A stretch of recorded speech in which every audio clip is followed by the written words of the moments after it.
E para falar sobre ronco e apneia, aqui com a gente hoje Luciana Palombini, especialista em sono do Instituto do Sono de São Paulo. Luciana, tudo bem? Tudo ótimo. É verdade que a apneia afeta quase 30% da população brasileira? Foi um estudo feito lá no Instituto do Sono e realmente é extremamente frequente. 30% da população brasileira sofre com algum grau de apneia. É, um estudo feito em São Paulo, mas sim da população geral. Como que a gente caracteriza essa apneia, Luciana? A apneia, então, o termo apneia do sono, né, é quando o indivíduo tem as paradas respiratórias durante o sono. E geralmente, como você falou, geralmente acompanhado de ronco. Né? Então, a apneia do sono, o indivíduo está dormindo, ele não sabe. A esposa geralmente que fala que ronca, e daí ele tem essas pausas respiratórias. Às vezes ele acorda sufocado, às vezes não. A única maneira de se diagnosticar a apneia do sono, o indivíduo tem que fazer o exame de polissonografia. Porque muitas vezes o pessoal não tem noção, né? Como eu falei, tudo vai acontecendo, a pessoa acha que dorme bem, e com cada parada respiratória, o cérebro ele entra em alerta e com isso o indivíduo não aprofunda o sono. Resultado, no dia seguinte acorda cansado. Só que os indivíduos têm apneia do sono no decorrer dos anos sem ser diagnosticado. Então as pessoas acham que é cansado, é preguiça, tem sonolência durante o dia. São sintomas graduais, difíceis às vezes de ser reconhecido. Prejudica a concentração, a memória, o humor. E com o tempo, o problema maior é que com o tempo a apneia do sono vai aumentando o risco de doença cardiovascular, né, hipertensão, infarto e AVC, e doença metabólica, né, principalmente diabetes. Diabetes bem relacionado.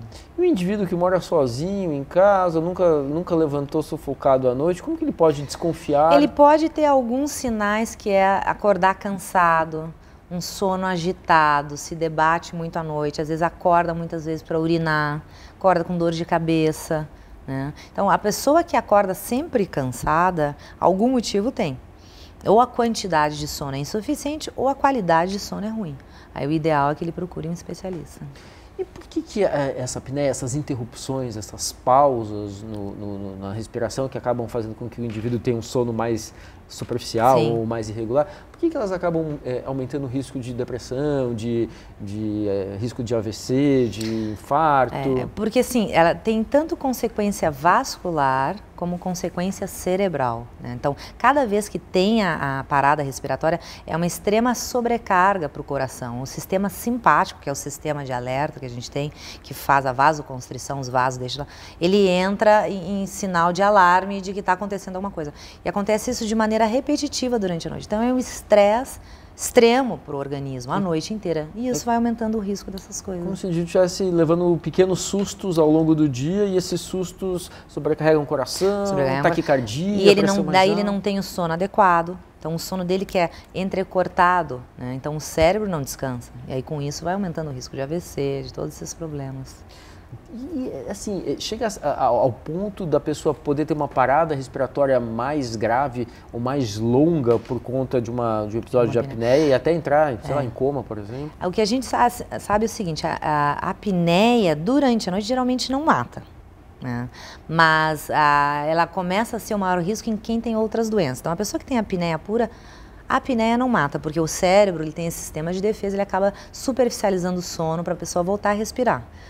O maior risco é pessoas que têm uma cardiopatia, uma doença cardíaca grave, uma arritmia, né? Então a apneia ajuda a descompensar outros problemas de saúde mais graves. Aí tem um maior risco. Mas fora isso, a apneia por si só, o medo não é que a pessoa vá morrer de noite. O risco é, como eu falei, ao longo do tempo. Ao longo prazo. Luciana, e o que a gente tem hoje de tratamento? Assim, vai lá para o laboratório de sono, faz a polissonografia, faz o diagnóstico.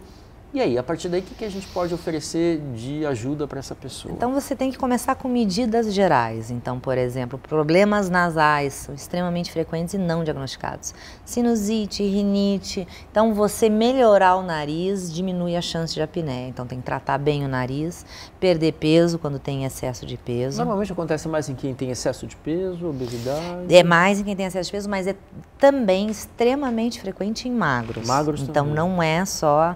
Né, tem indivíduos indivíduo magro que tem apneia gravíssima, não é só em pessoa com excesso de peso. Então tem essas medidas gerais, né? Perder peso, tratar o nariz, às vezes problemas hormonais, pior na apneia e tal. Mas fora isso, tem 2 tipos de aparelhos mais fundamentais que a gente acaba usando. Então, para apneia grave, importante, é a máscara, que é o CPAP. Né, que é a máscara que o indivíduo usa, essa máscara manda ar lá para dentro e abre aqui a faringe e aí o indivíduo não ronca e não tem apneia. Esse ainda é o tratamento principal, número 1, não tem jeito, para quem tem apneia mesmo tem que ser o CPAP. Tem que dormir toda noite e não faz barulho, não atrapalha? Olha, os pacientes dizem o seguinte, que o barulho para a esposa é bem melhor do que o ronco, em primeiro lugar. Atrapalhar no indivíduo que tem apneia, que está sofrendo com a apneia, porque esse indivíduo que tem apneia, ele acorda cansado, ele está deprimido, a produtividade já diminuiu, a autoestima vai lá para baixo, então é um indivíduo que está sofrendo muito. Esse indivíduo, quando você trata bem, calibra o CPAP e tudo direitinho, ele dorme como há muitos anos ele não dorme. Então tem pessoas que voltam com o consultório e dizem, eu não durmo mais sem o meu CPAP, porque melhorou muito a qualidade de vida. Então, esse indivíduo, na verdade, o CPAP não vai piorar, vai melhorar. Né? Então, para a apneia, realmente é o CPAP. Agora, para a apneia mais leve, está se tentando outras coisas e tem também um aparelhinho, uma plaquinha de acrílico de dentista que trata bem a apneia leve, né? Que é uma plaquinha que a pessoa usa à noite. E aí tem as indicações cirúrgicas em situações bem específicas. Então, tem que ser bem avaliado, só algumas pessoas têm a indicação para cirurgia. Para fazer a cirurgia. Em termos de medicamento, não tem nada que a gente possa utilizar hoje? Tem diversos estudos de tentativas de remédios, há muitos anos vem em congresso, tal, tudo, mas ainda não mostrou eficácia suficiente para ser usado como tratamento. Luciana, e para quem bebe, né? Tem gente que tem uma tendência a ter apneia, ou tem apneia, e ainda costuma beber um pouco antes de dormir. Álcool piora sempre. Piora o ronco e a apneia. O álcool relaxa o músculo aqui de dentro da garganta, que é responsável para manter a garganta aberta, então não adianta, né? A pessoa diz, não vou parar de beber. Eu digo, sim, mas o álcool piora, sempre. Todo mundo que tem apneia ronca? Quase todo mundo. Né? Mas assim, mas não é impossível o indivíduo ter uma apneia e não roncar. Principalmente uns que já fizeram cirurgia, tal, eles podem ter apneia silenciosa. Agora nem todo mundo que ronca tem apneia. Nem todo mundo que ronca tem apneia. Existe o ronco, aquele que você faz o registro da polissonografia, tem o ruído do ronco, mas o nível de oxigênio continua normal e a respiração continua normal, não tem a pausa. Os fatores de risco para quem ronca, para aumentar a chance do indivíduo roncar, são os mesmos que para a apneia? Obesidade, cigarro? Mesma coisa. Então, em homem é mais, com a idade piora, com excesso de peso piora, cigarro piora, problemas do nariz piora, são os mesmos fatores de risco. São os mesmos fatores de risco que e às vezes podem se combinar nessa apneia com ronco. Sim.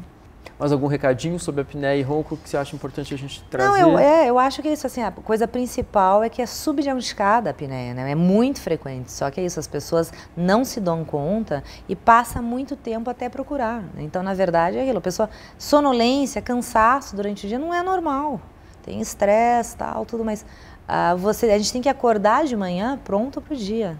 Se você não acorda assim, tem que ir atrás realmente de uma investigação, porque é muito frequente o distúrbio não diagnosticado, que se for tratado, melhora muito a qualidade de vida. Luciana, muito obrigado pelos esclarecimentos. Acho que tomara que mais gente consiga dormir melhor, respirar melhor, e se tiver com esses sintomas, procure aí uma avaliação. Pode. Obrigado pela tua ajuda. De nada, foi um prazer.